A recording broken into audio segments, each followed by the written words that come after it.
My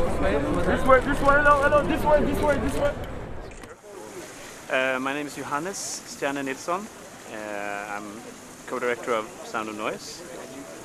And my name is Ola Simosson, co-director of Sound of Noise. We've been working with shorts for 15 years. We had no real desire to make a feature film. It was not our driving force in our filmmaking. So we just have been tried to trust our instinct and our inspiration. Since the two of us have known each other since we were kids, we tried to keep treasure the childish side of us and try to protect having the part of having fun in your job. Yes, we work a lot with sounds. We wanted to do a film that was that had music and sound as one of the main characters. So it's been a long job of recording sounds. We had 1 year of pre-production just recording sounds together with together with Nicolas Becker, sound guy from your country. And afterwards it's been a very interesting and long process with the sound design. Some scenes didn't work until we got the right sound design. And there's many elements in the film that are depending on each other with CGI and with a sound design.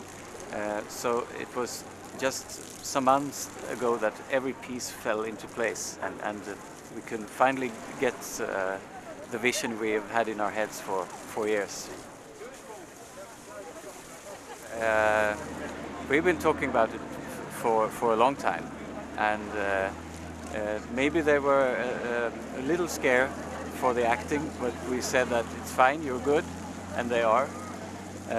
Musically they were, they went into it. We more or less said, don't act, and it'll be fine. Yes. When we did the short film called Music for One Apartment, The Six Drummers, after that we began to do a lot of performances with our drummers, and we were playing on sometimes very strange instruments, and we had so much new ideas all the time. So many wonderful things that even if we have been working on other scripts, this became irresistible, so we had to do it. In a sense, we have been forced to do things in the wrong order all the time, backwards in a way, and nobody's to blame but us. But it was complicated, but very, very interesting. Of course, a great honor to be in that crowd, and since it's the one prize you can only win once in your lifetime, it's quite exciting. But honestly, we feel like we have won the grand prize already since we're here, and we've had such a great experience with meeting the audience.